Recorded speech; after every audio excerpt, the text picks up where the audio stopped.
For to top it! Doncaster Rovers have done it! Hello there, ladies and gentlemen. I am the CHALL, and welcome to this playoff game review, where the Philadelphia Sixers crash out of the NBA playoffs to the hands of the Miami Heat. Now, obviously, the main focuses are important, and the big focus, of course, and the big well done goes to Miami. Take nothing away from Miami. Overall, best shaped team, best organised team, knew what they were doing. Every player knew how to get to everyone. They knew how to take advantage of the weak links in that Sixers lineup. And overall, they saw the gaps, they saw the pockets of space, and they picked them out again and again and again and again. They turned it over again and again and again. They annihilated the Sixers off the paint. And overall, the better team. Well done to Miami. From a Sixers point of view, I understand the fans' frustration. Shout out to Philly Fan 21 and Run It Back Philly, I think they're called, Run It Back Philly. Those two YouTube channels are just an example of the Philadelphia-based sports YouTube content creators, Broad Sports as well. I watched every single one of their reviews, and they had so much passion, and I felt it around the stadium when I was watching the game. Philadelphia's one of, I would say, 3, maybe 4 states in the NBA where it just, the passion from the fans is most there. I'm not saying that every other fan base outside of those 3 or 4 doesn't have passion, but Philadelphia, New York, and Boston, I think someone else noted it on their channel as well, and I kind of agree. Philadelphia, New York, Boston, 3 teams, or say 3 fan bases, who knows what it means. Who knows what it means for effort and work rate. And this Sixers team had none of that. And I go back to, what was it, about 3 years ago? 3 years ago? Kawhi Leonard buzzer beater against Philadelphia 76ers. That 76ers team went back and forth. And Kawhi Leonard's buzzer beater just knocked them out of it at this same stage. But what's that now? The past, I'd say, 2 years in a row? That's 2 years in a row now, pretty much, where I saw a Sixers team with no fight and just collapse. And what's that now? 21 years missing out on the Eastern Conference Final. 21 years in a row! Oh, mate. Forgive me if I'm wrong, but I think they've been eliminated at this very same stage for those last 21 years. I might be wrong, but if that's true, forget about City-itis in football with Manchester City. This is the real curse of sports. 21 years being eliminated again and again and again in the Eastern Conference semi-finals. This time it's the Heat's turn. And the Heat, don't get me wrong, take nothing away from Miami because they were exceptional in that game. But the Sixers let themselves down, especially in that second half. The third and fourth quarters, especially they let them down in those 2 quarters, in that half. But, of course, we're going to go through the starting lineups, then go through it quarter by quarter. So, starting off with the 76ers, the starting lineup was as follows. Tyrese Maxey at point guard, shooting guard James Harden, power forward Tobias Harris, small forward Danny Green, and at centre Joel Embiid. Don't forget he's got a little bit of a nose fracture, so he's not even playing at 100%. So fair play to Embiid for what he was doing in that game. Miami Heat went with Gabe Vincent at point guard, Max Strus at shooting guard, PJ Tucker at the power forward position, Jimmy Butler as the small forward, and in the centre was Bam Adebayo. Now, go through it quarter by quarter. So let's start off with the first quarter, which ended Sixers 25, Heat 28. First of all, the big incident was the injury to Green, and that did not look good. That did not look good at all. Embiid's a tall guy. A well-built frame, and falling on top of Green and Green's leg just buckling. Ugh. Just doesn't look like a great injury at all. And myself, I wish all the best to Danny Green. I wish you well in your recovery. I really hope it isn't as serious as it looks, because to me it looks very, very serious. And I think from that point on, I think the Sixers knew they were screwed. They didn't show it as much at first, but I think deep down, I think we knew they were screwed after that injury. In the early stage, I think Embiid sort of struggled with his shooting, and he seemed to have really struggled in these playoffs with the shooting over the course of the playoffs. And he did grow a little bit more into the game, but like I said, what can you do with the people that aren't working around you? And again, I said it here, Sixers are a struggling squad. They're only 1 or 2 injuries away from a really depleted squad. They had to bring in, to replace Danny Green, Matthias Thybulle, who, let's be perfectly honest here, Miami ignored him, and it was basically a 5-on-4. It felt like a 5-on-4 with Thybulle on the court. And that's not offence to Thybulle. It's just, seems to be when he's playing in the Sixers shirt, it just seems like no one's afraid of him. Like, they don't really take notice of him because they don't think he's part of the game. So it's one of those things where it's like you bring someone on and it's not... It's kind of like in football, or soccer, if you Americans call it. A few years back at Arsenal, if you played a weak squad, they could go at them and things like that. As soon as you bring Alexis Sanchez and Mesut Ozil off the bench, at that time, the whole opposition team would drop back 3 yards because they were scared of them. In basketball, the Sixers didn't bring on a player that would make the other team drop back a couple of yards. They didn't make that team drop back and be cautious about what they could do offensively. Thybulle didn't produce that fear for Miami. He just produced a 5-on-4 rather than a 5-on-5. It sort of worked the opposite. But the Sixers could have been 1 or 2 injuries away from a really depleted squad, and just for me, I think the Sixers were living on thin ice after the Danny Green injury. And Thybulle, like I said, he was only going to play a certain number of minutes. We all knew that at the start. But he played more minutes than we thought because of the Danny Green injury. So, there we go. Now, I think one of the journalists put this on Twitter, and I sort of wanted to note this down as well. The Sixers needed to loop the Harden Embiid pick and roll play, but Miami went to the conventional coverage against that pick and roll. Miami had a trick in the book for what Sixers were going to do. They really, really did. And the Sixers needed to keep looping that and try and make a way through that and make it work. But it just didn't feel like that. And, Miami just covered it all up. Now, going into this second quarter, where the Heat had a 1-point lead, let's not forget that, over the Sixers, 49-48 in favour of Miami. Now, one player that I do want to give credit to out of the Sixers, aside from Joel Embiid, is Tyrese Maxey. Maxey played a good game. He had a really good game, in my opinion. One of the only standout couple of players from that team, as well as Joel Embiid. Excuse me.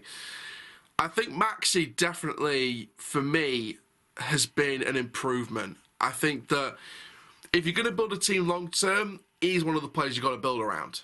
If you're going to completely rip it up in the postseason, in the trade window and things like that, if you're going to not sign on Harden, or let go of him, if you're going to let go of the likes of Thybulle and things like that, you're going to build a team around a couple of players, Embiid and Maxey.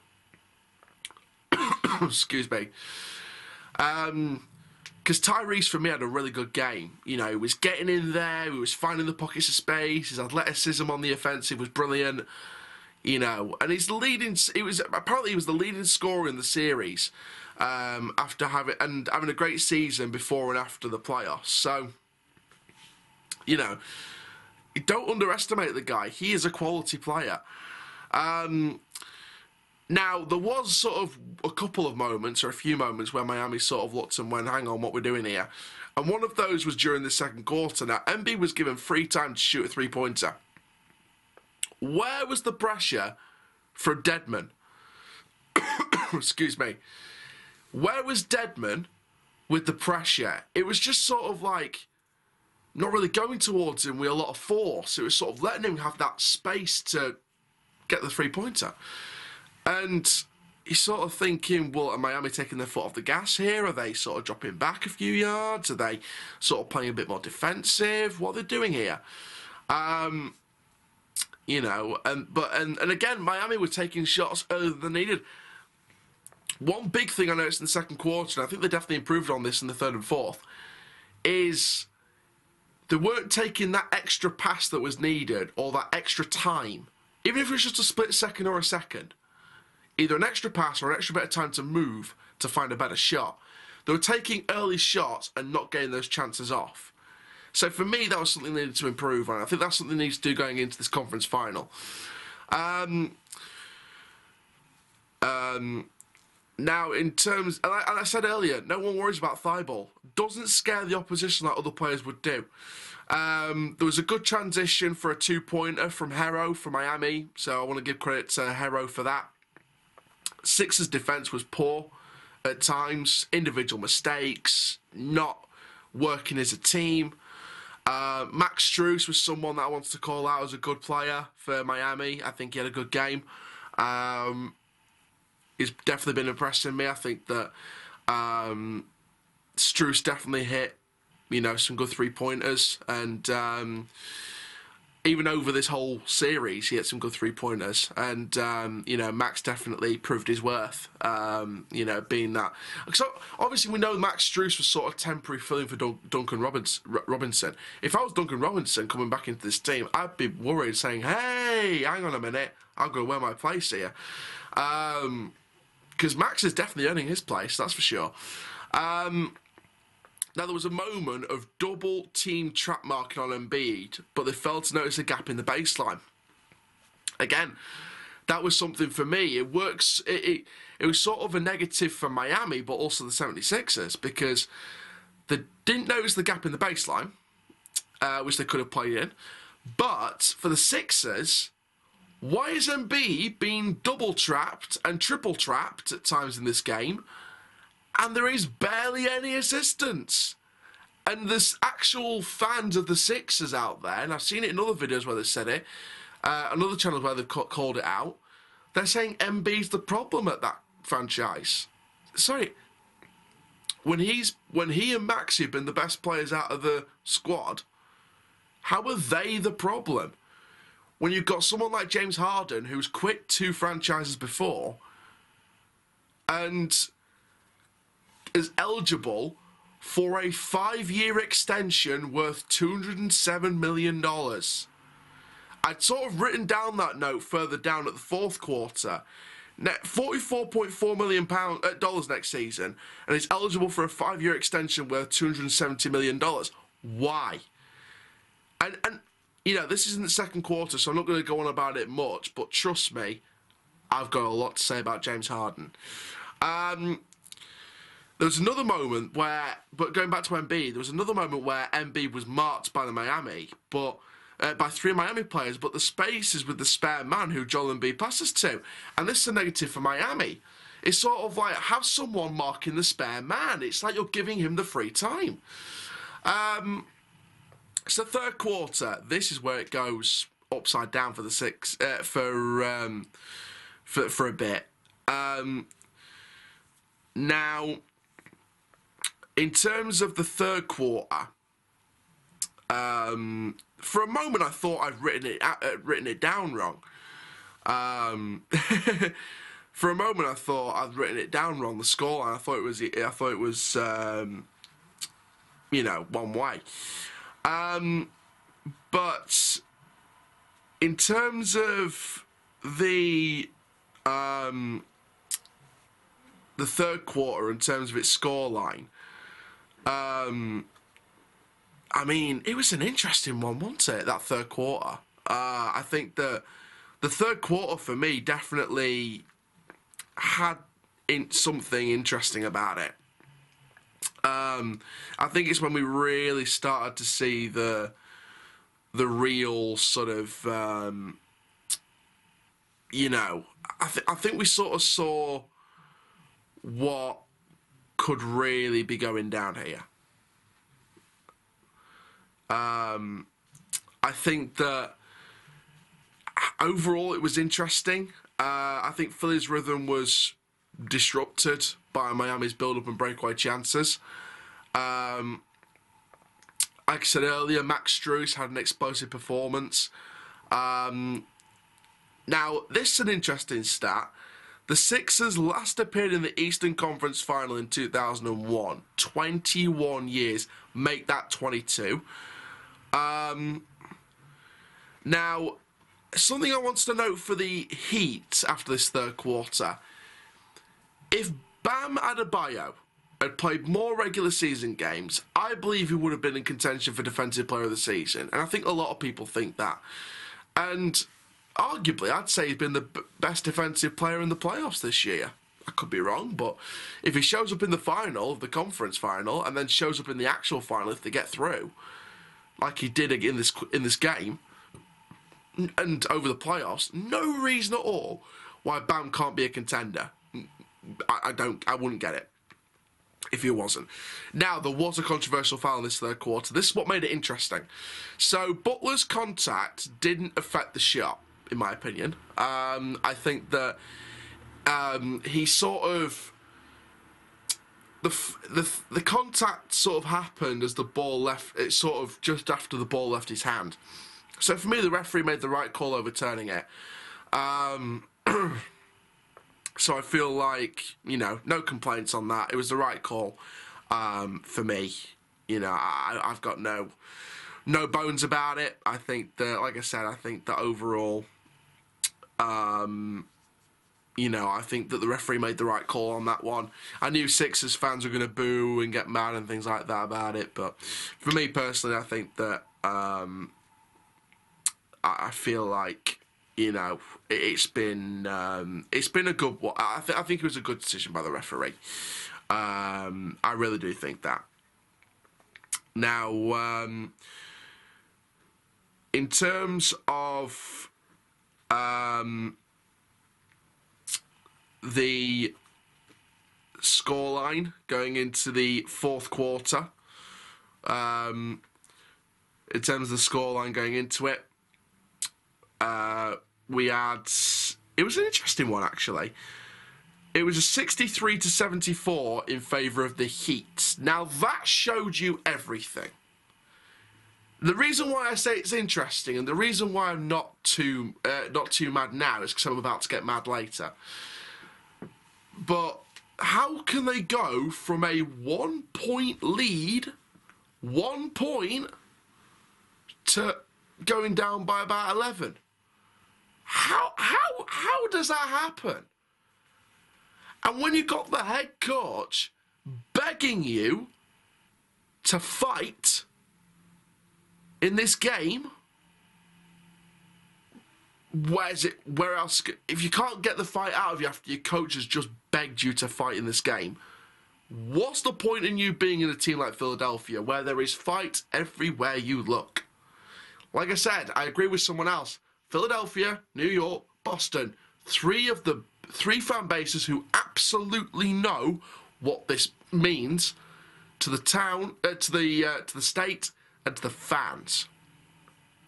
Philadelphia, historic franchise. New York Knicks, historic. Boston Celtics know what is going down in terms of winning trophies and winning championships. It means so much to every single fan base, not just those three states, but it means everything to every fan base. And I just can't believe the Sixers didn't put more effort in. And I'm going to now use this third quarter opportunity to go in on James Harden. And the reason why I'm going in on James Harden is because he's eligible for a 5-year extension worth nearly $300 million.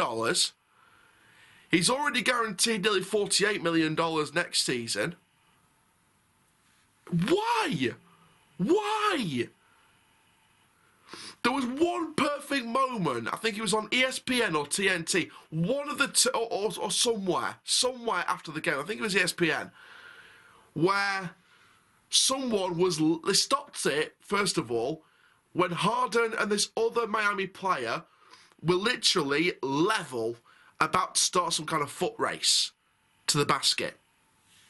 They played it on, and James Harden is jogging. Why? He might have lost some speed, and he might be a playmaker now, but I don't give a rat's backside. He should still be sprinting for that ball. He should still be sprinting for it. That's what a player with hard work and ethic and passion and fight do for the people of Philadelphia. It's ridiculous. It's so clear to see that James Harden eventually is going to quit another franchise. I wouldn't be surprised if it happens during this off-season. I really wouldn't be surprised. From Doc Rivers' point of view, what must he be thinking? What must he be thinking?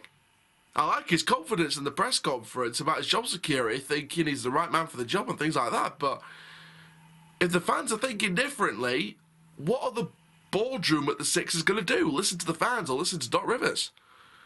More than likely, they'll listen to Doc Rivers. But I tell you what, if he stays, I think he's got one more chance. I think he's got one more chance to get Sixers off that 22-year curse this time next year.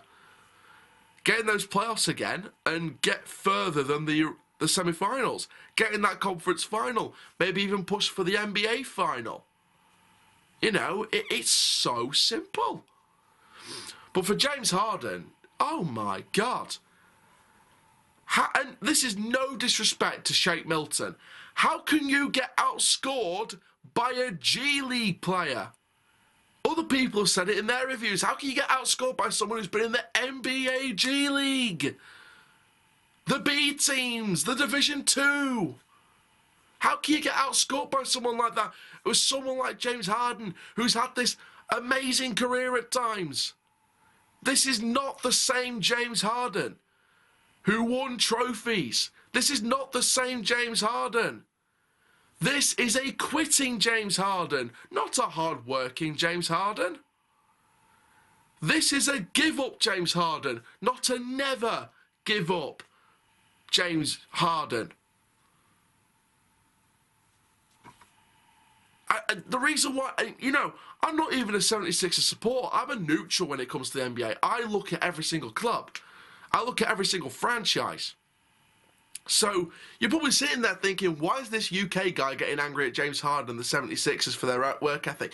Because when I look at a basketball team, I see passion, I see work ethic, I see fighting for the badge and the fans, for the town, for the state, for everything surrounding this for each individual franchise. I see players working for every bit of that. Every bit of it. And it absolutely boils my blood when I see players in teams, not just in basketball, but in sport in general, who just don't look like they couldn't care less.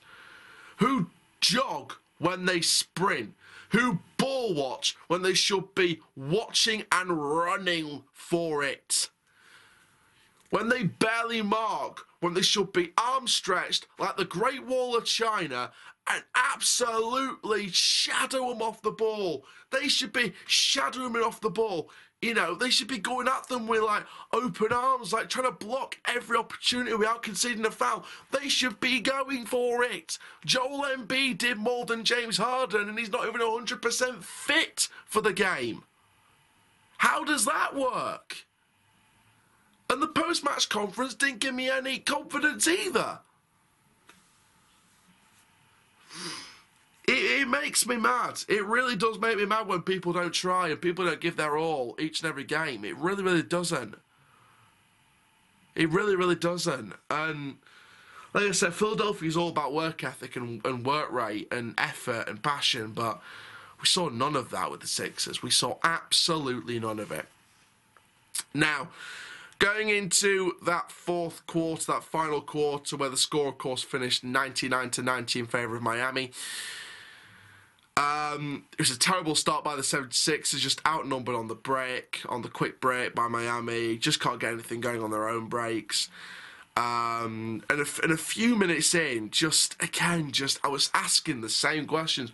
What do the Sixers need to do? What do they need to do to get out this rot and grab something back? Team build-up movements, improvement in their shooting range, finding the gaps to break the Heat defence. Yes, it was a very good defence. I can admit that.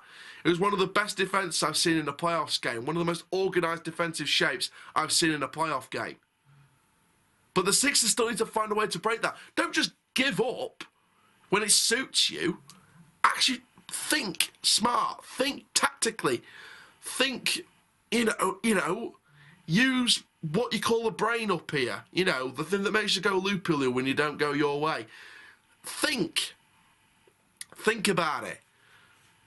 If you can't break that defence down, find another way. Then find another way. Then find another way. But at least you won't stop trying, and that's all the fans are asking you. At least if you try and you lost trying, no one can criticise you. But it's the fact there was no work ethic, no work effort, no passion, no fight in the third and fourth quarters, and just giving the game to Miami and giving the series to Miami as well. As soon as you give the series to someone in your hometown, you've lost the fans. Just to get anything to get that crowd back on side and believing again. And one big thing was the fans. I felt their pain. I'm not even a Sixers fan and I feel their pain. Imagine how they feel going through all this again. For the 21st year, not made the conference final. The curse goes to 22 years. It's ridiculous. Ridiculous for the Sixers fans. And they were leaving with a few minutes to go. I saw fans leaving time after time with a few minutes to go. They were just making their way to the exits, getting in the car park, getting in their cars. Season done. Let's go back to our homes and put our feet up in front of the television or, in front of the fireplace or however you like to style your beautiful homes in Philadelphia. They just wanted to get out of that arena because of the performance they put on in that game.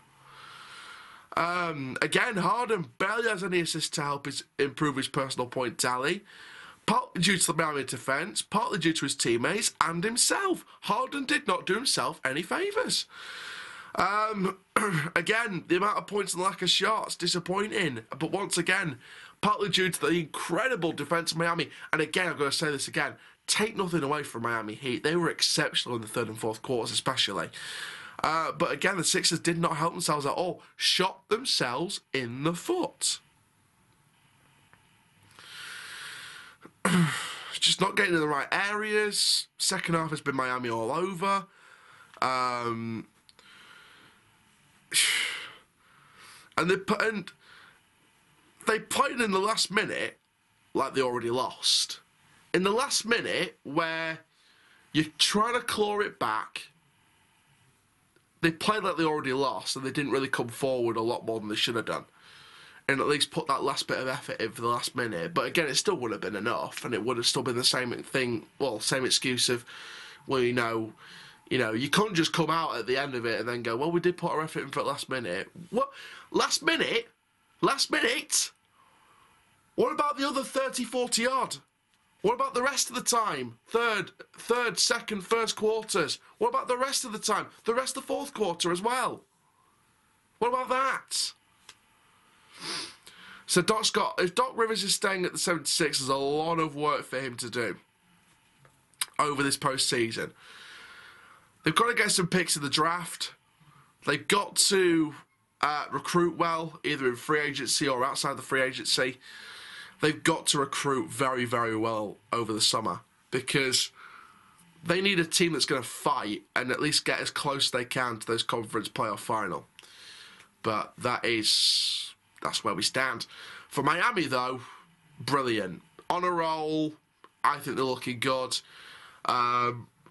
And fingers crossed, you know, good luck to them in the final of the conference. So, thank you very much, guys, for watching this video. Make sure you do like, comment, subscribe. Philly fans out there, I do feel you. Miami fans, well done. Good luck in the final. I'll be back tomorrow evening with a review of tonight's game. Game 6 between the Boston Celtics and the Milwaukee Bucks. I'm probably also going to re-watch the other game that's going on tonight. I think it's the Grizzlies and the Warriors. I think Warriors need to win to guarantee their through to the other conference final in the West. Or the Grizzlies can tie it up, I think, in Game 6 and force a Game 7 on the Sunday, I believe. Because I don't think there's any games tomorrow. So on the Saturday. So we shall see. But there we go, guys. I am the CHALL. That is full time.